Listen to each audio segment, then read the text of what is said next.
ការជួល marketing agency ធ្វើឲ្យគាត់អត់សូវជឿក្បាលបច្ចុប្បន្នម្ចាស់អាជីវកម្មជាច្រើនគាត់ជ្រើសរើសជួល marketing agency ពីខាងក្រៅជាជាងការបង្កើតក្រុម marketing នៅខាងក្នុងមូលហេតុមានជាច្រើនដោយសារតែគាត់មានភាពឆ្លាតវៃហើយគាត់ដឹងថាការជួល marketing agency ធ្វើឲ្យគាត់អត់សូវជឿក្បាលចាការជួល marketing agency ពីខាងក្រៅបើសិនជាយើងប៉ះជាមួយនឹង marketing agency ដែលគាត់មានទំនួលខុសត្រូវខ្ពស់ហើយគាត់មានភាពច្បាស់លាស់ជាមួយនឹងការងារហើយគាត់មានបទពិសោធន៍ច្រើននឹងគឺយើងជ្រើសរើសត្រូវហ្មងចាព្រោះថានៅពេលដែលយើងជ្រើសរើស marketing agency នៅខាងក្រៅគឺទី1គឺលឿនល្បឿនដោយសារគាត់មានបទពិសោធន៍ហើយចាអាជីវកម្មក៏ចំណាយតិចជាងដែលបង្កើតក្រុមដែរដោយសារអីនៅពេលដែលយើងជ្រើសរើសអ្នកមានជំនាញម្នាក់ចូលទៅក្នុងក្រុម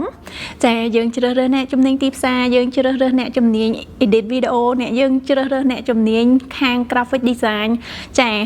យើងចំណាយមិនតិចទេប៉ុន្តែនៅពេលដែលយើងជ្រើសរើសការជួល marketing agency ពីខាងក្រៅវិញគឺពួកគាត់មានមកដុំរួចហើយអញ្ចឹងយើងអ្វីដែលយើងមានទំនួលខុសត្រូវគឺធ្វើមិនប្រឹក្សាជាមួយគាត់ឲ្យបានច្បាស់លាស់អំពី mission vision ក៏ដូចជា target market ចាតើអ្នកណាគឺជាអតិថិជនគោលដៅរបស់យើងដើម្បីឲ្យយើង communicate ឲ្យបានច្បាស់លាស់ជាមួយនឹងអ្វីដែលយើងចង់ផ្ដល់ឲ្យគេហើយនៅពេលហ្នឹងគឺ